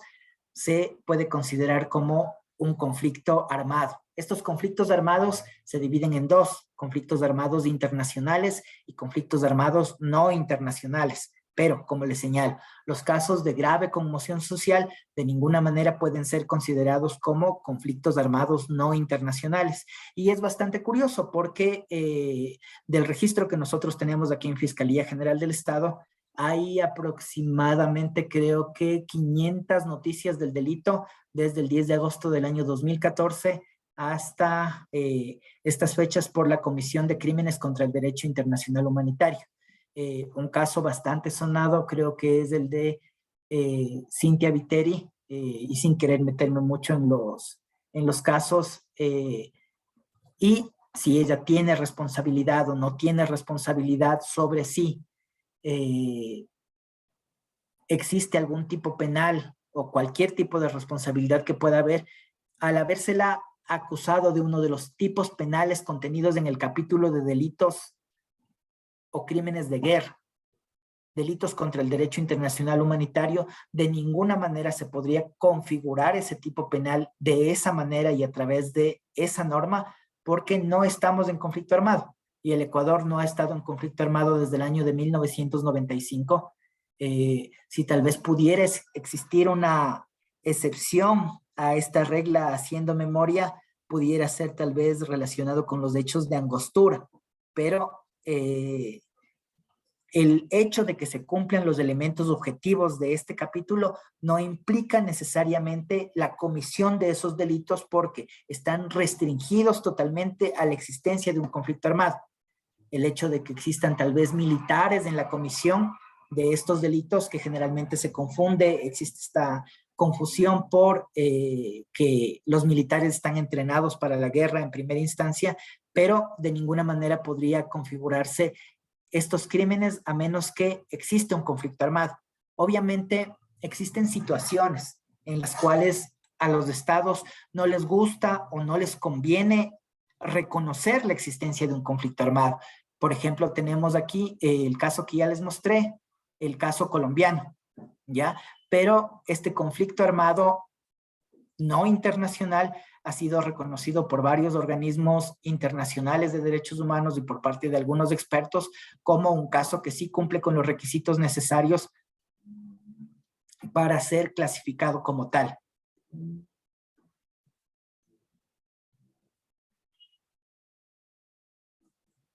Pasamos al siguiente delito o crimen. Aquí tenemos el crimen de agresión. Esto suena mucho más subjetivo,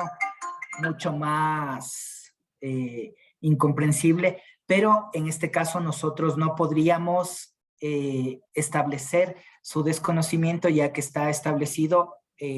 por parte del propio Estatuto de Roma de la Corte Penal Internacional. En tal virtud, les voy a mostrar unas imágenes antes de proceder a indicarles los elementos objetivos de este tipo penal. Así vemos, no sé si alcanzan a reconocer las imágenes, ahí creo que favorecería mucho más. Y en este caso, un crimen de agresión sería esto, sería cuando un Estado ataca ilegítimamente y sin ningún motivo a otro Estado fuera de lo establecido en la Carta de las Naciones Unidas. ¿En qué se diferencia con el crimen con los crímenes en contra del derecho internacional humanitario? Que los anteriores son crímenes que ya se consideran dentro del conflicto armado, y estos serían los actos iniciales de agresión ilegítima cuando no existe ninguna causa para proceder con esto. El argumento del presidente Putin es que alguna vez había existido una promesa verbal de que la OTAN no se iba a expandir más allá de la muralla que existía ficticiamente ahí, de la cortina de hierro, pero eso no consta en ningún tratado, eso no consta en ningún documento, y lo que hace Putin en este caso es simplemente justificar los hechos mediante un criterio personal y subjetivo,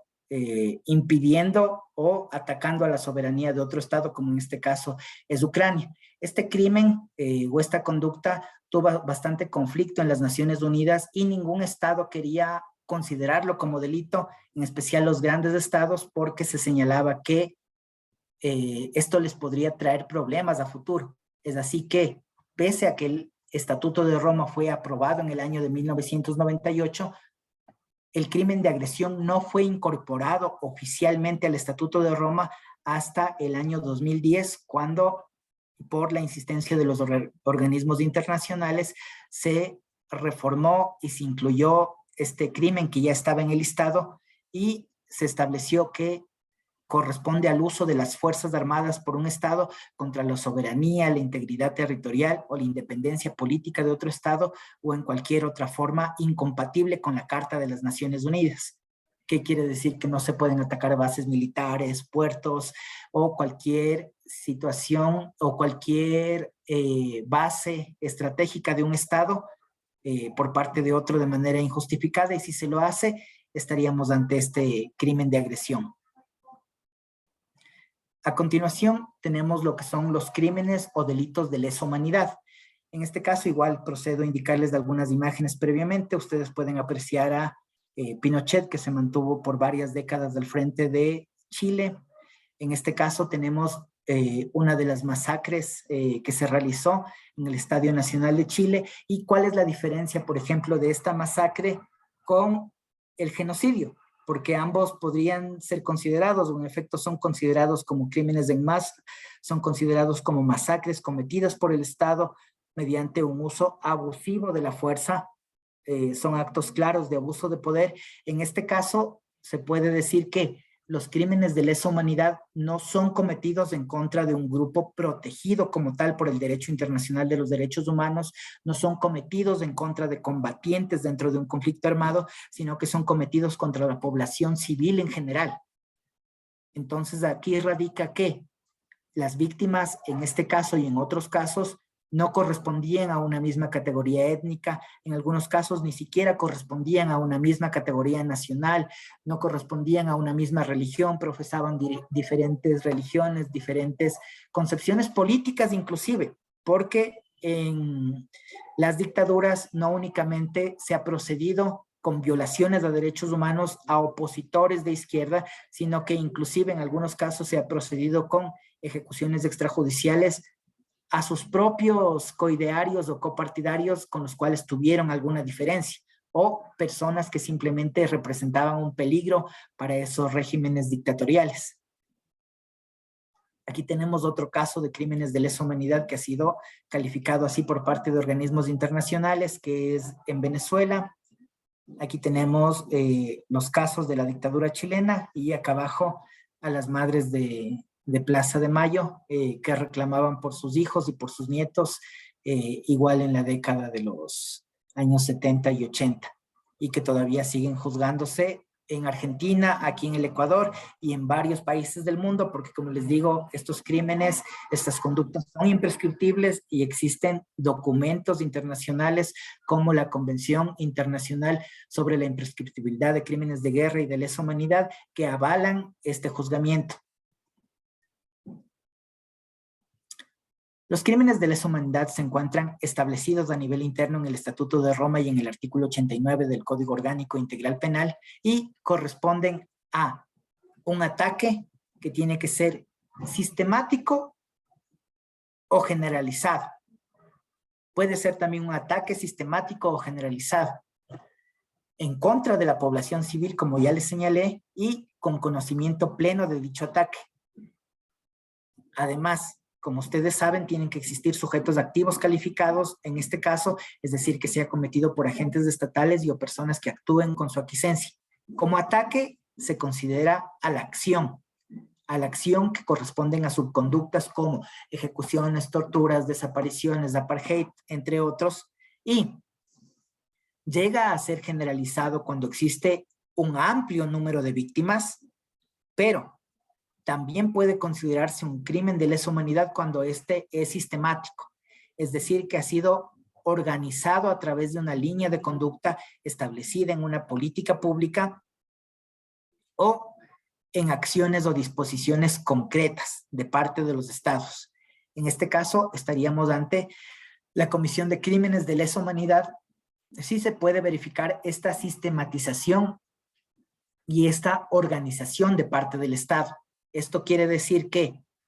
si se produce una ejecución extrajudicial de forma aislada, esta no formaría parte de ninguna manera de un crimen de lesa humanidad, sino que estaría excluida en este momento de esta categoría. El conocimiento de dicho ataque, como les había referido, este también podría referirse en cierta parte al elemento subjetivo de la conducta, pero aquí también nos vamos a detener un poco, y es que los crímenes de lesa humanidad, por excelencia, los crímenes de guerra y en algún porcentaje los crímenes de genocidio tienen una característica de participación compleja. Esto quiere decir que en la mayoría de casos estos son cometidos a través de una estructura piramidal en la cual existe siempre un autor mediato y autores que se encuentran en la base, que son los autores materiales y son fungibles a los fines que quiere desarrollar el gobierno de un estado de forma ilegítima, ya que los autores fungibles o los autores materiales pueden ser cambiados en cualquier momento, pero en este caso corresponden a una cadena de mando que ilegítimamente ataca a la población civil y se configura generalmente en este tipo de casos de esta autoría mediata, en el cual son las altas autoridades de los estados aquellas que se encargan de establecer el objetivo del ataque.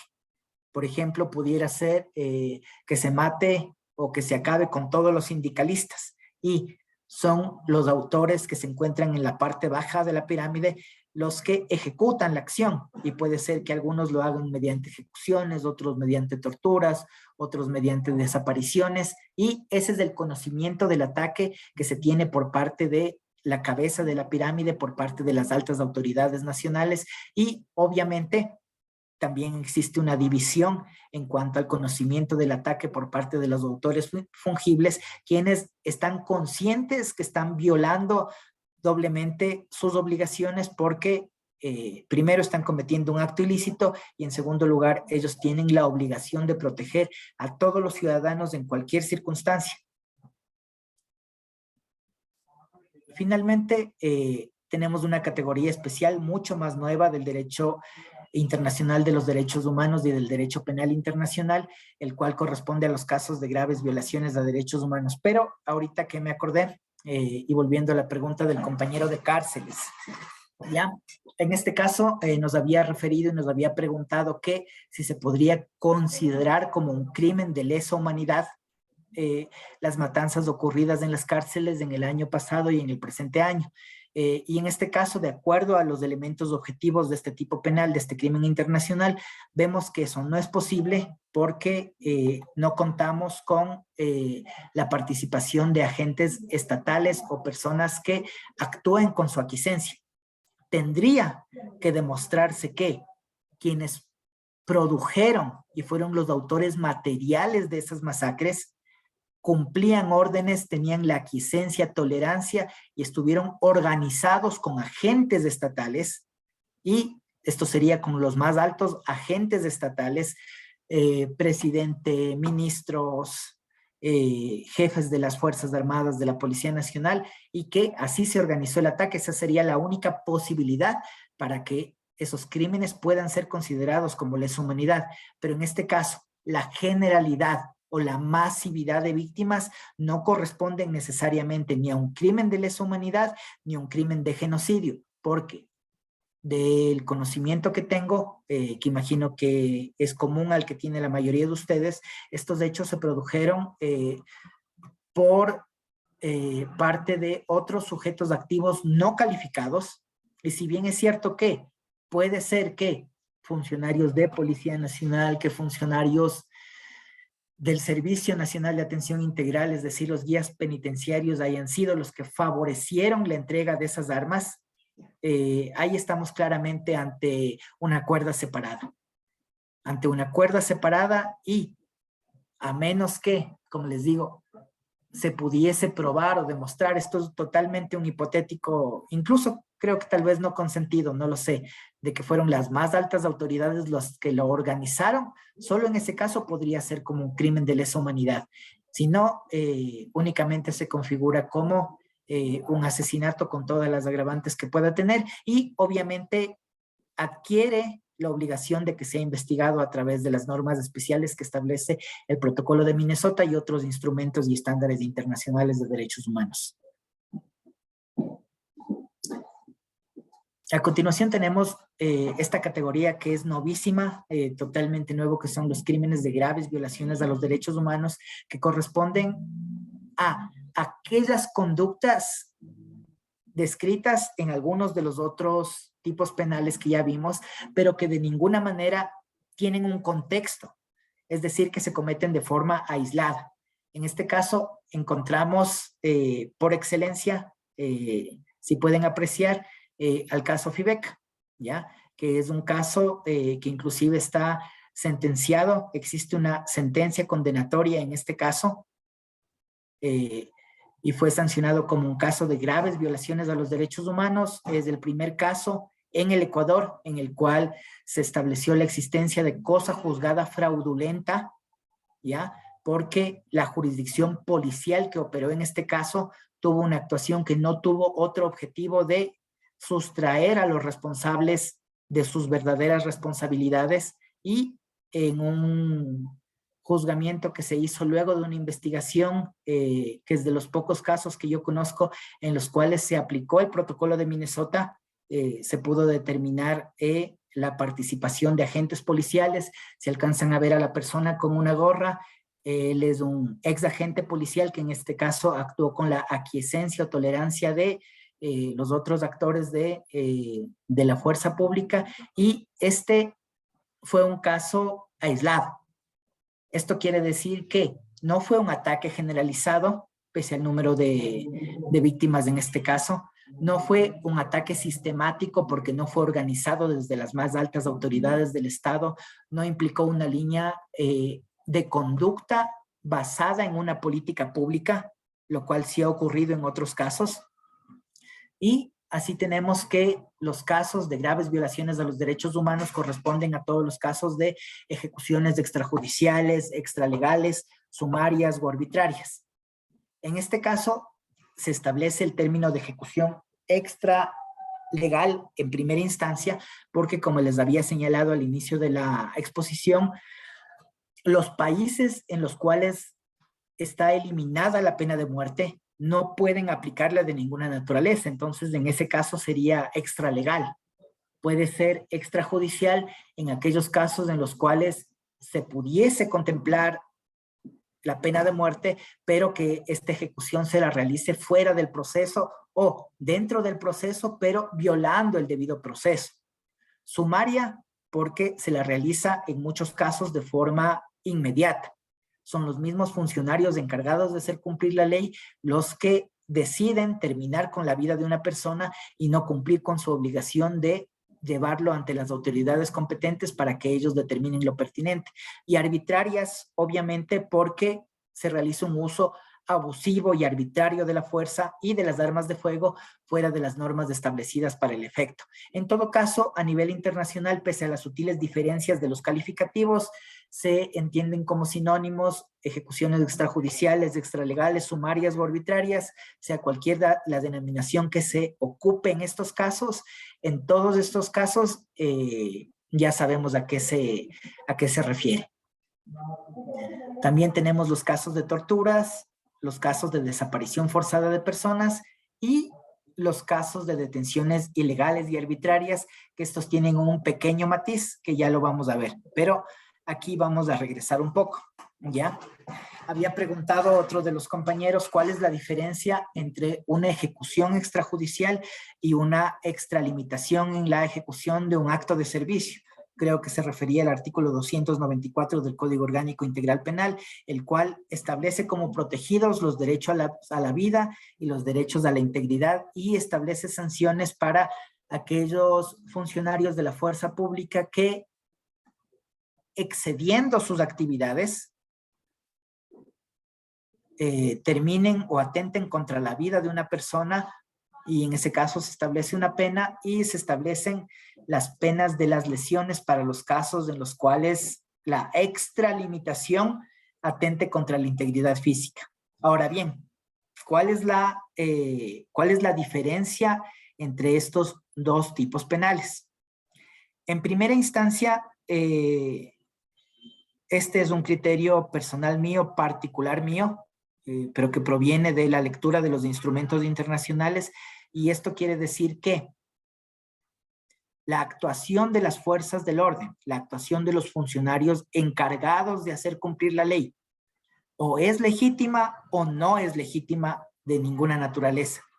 Si es legítima, es porque existen causales de exclusión de la antijuridicidad de su conducta, como la legítima defensa propia o de terceros. Los terceros pueden ser otros servidores policiales, militares, o puede ser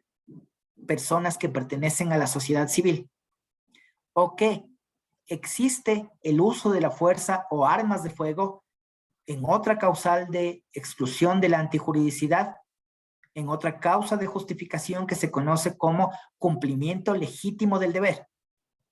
Y los funcionarios policiales tienen ya establecidas las normas en las cuales deben desarrollar su conducta en la ley. Consta desarrollado en el Código Orgánico Integral Penal, en cierta medida constan en las demás disposiciones de la Policía Nacional, y si lo hacen cumpliendo la ley, es decir, que sus conductas no son ilegítimas, no debería existir motivo para el cual se utilice este tipo penal de extralimitación. En cambio, las ejecuciones extrajudiciales son todo acto en el cual se cumplan los elementos objetivos, que se realice un uso irracional de la fuerza por parte de los funcionarios encargados de hacer cumplir la ley, un uso irracional de la fuerza o de las armas de fuego, y lo que entiendo más o menos que se quería hacer con este tipo penal, por un lado,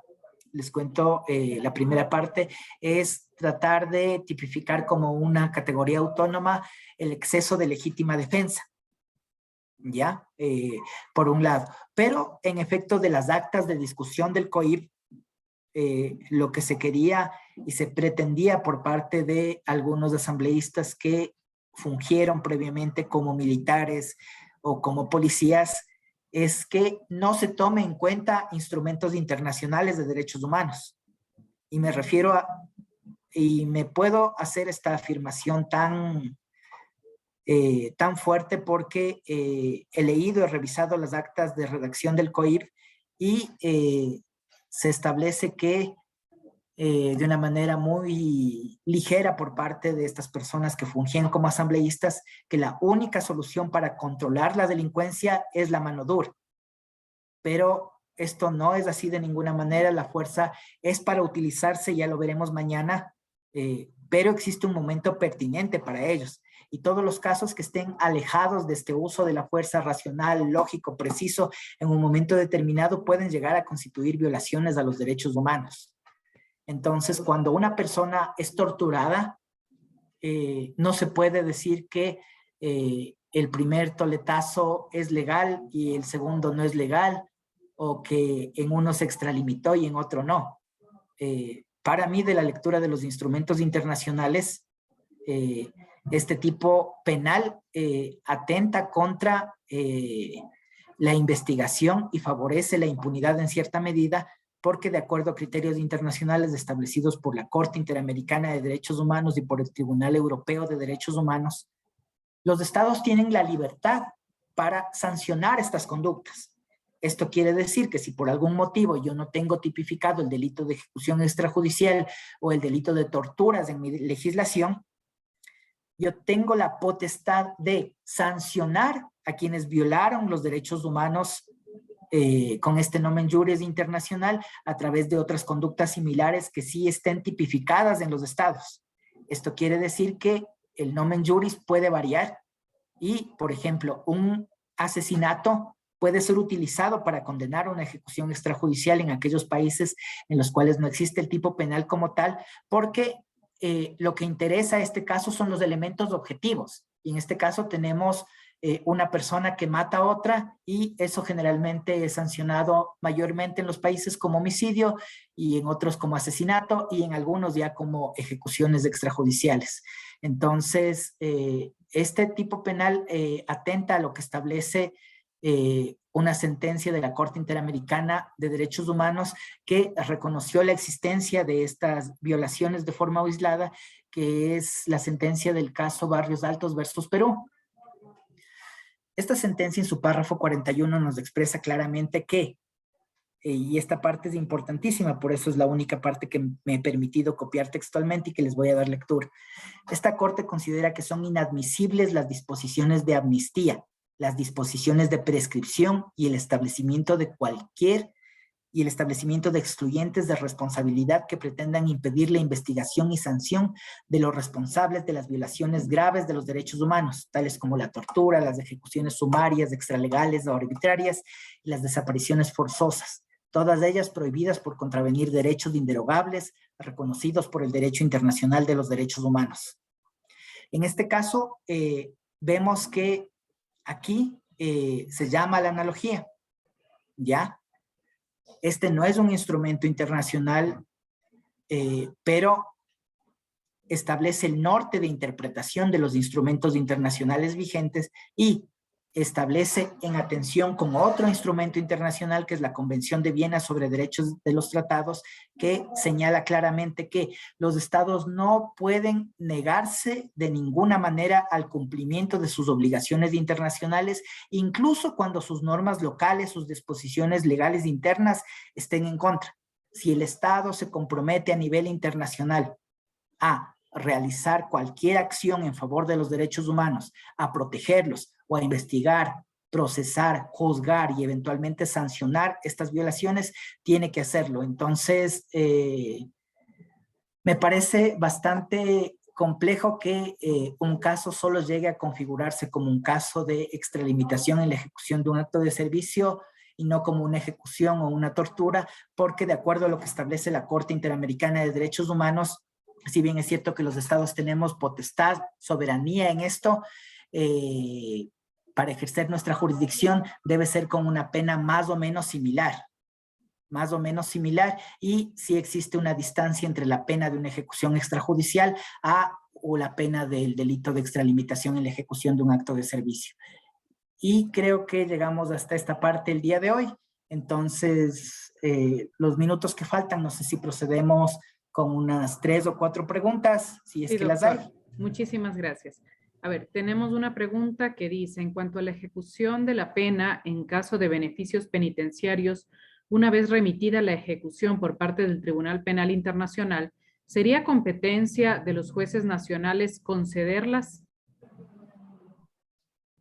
Ya, En en este cuanto a la- caso, Si desea, puedo repetir la pregunta, que estuvo un sí, poco sí, sí. larga. Ya, dice, en cuanto a la ejecución de la pena en caso de beneficios penitenciarios, una vez remitida la ejecución por parte del Tribunal Penal Internacional, ¿sería competencia de los jueces nacionales concederlas, entiendo, los beneficios penitenciarios? Ya, en este caso, como ustedes vieron, existe una restricción y en primera instancia debería cumplirse la totalidad de la pena porque están proscritos ciertas situaciones que pueden favorecer a la impunidad y los únicos casos en los cuales se pudiera considerar tal vez aplicarlos, esto haciendo una interpretación de muchos instrumentos internacionales y de muchas sentencias relacionadas, sería tal vez para los casos en los cuales ya exista un caso grave de salud, pero en primera instancia aquellas personas condenadas por casos de violaciones a derechos humanos reconocidos como crímenes internacionales, necesariamente tienen que cumplir sus penas y se encuentra un poco limitado en atención a garantías penitenciarias. A menos que, obviamente, hay una garantía especial con relación al habeas corpus que se refiere a casos de tortura, entonces ahí pudiera tal vez verse, pero por otra vía y sería cuerda separada. Gracias. Doctor, otra pregunta dice, para poner en conocimiento de la Comisión Interamericana de Derechos Humanos respecto de un delito de lesa humanidad, ¿se debe tener como precedente ya el agotamiento de las instancias judiciales en Ecuador bajo ese argumento, por ejemplo, tener sentencia con responsabilidad de servidores públicos, etcétera? No necesariamente, porque existe una excepción. Existe una excepción de aquellos casos en los cuales se pueda demostrar que el Estado no tiene intención de perseguir estos delitos, sí,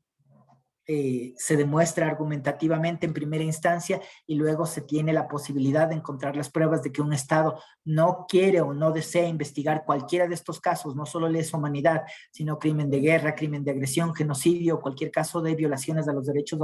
humanos de forma aislada, puede acudir excepcionalmente ante la Corte sin agotar las instancias previas. Gracias. Otra pregunta dice, ¿qué opinión le merece la posibilidad de privatización del servicio de cárceles del país? ¿Sería esto viable? No, definitivamente eso es una aberración. Eso es una aberración porque es más o menos, como hay un dicho popular y a manera de broma les voy a decir esto. Si lo que un Estado o lo que un organismo internacional le diría a un Estado, si usted no tiene posibilidades para manejar un régimen de rehabilitación social, un régimen de prisiones, ¿para qué les invita? ¿Para qué quiere ser Estado? El Estado debe tener competencias suficientes y no se podría hacer porque es el Estado el que tiene que garantizar la seguridad y únicamente se pudiera hacer con relación a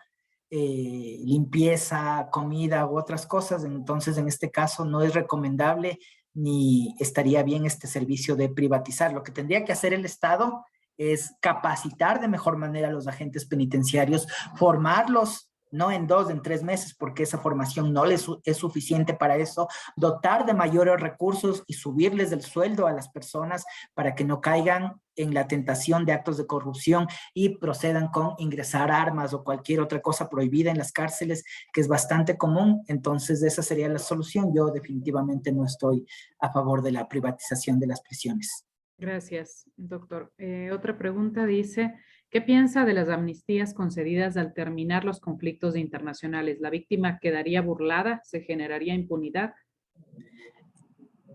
Claro, obviamente nos referimos únicamente a las amnistías o indultos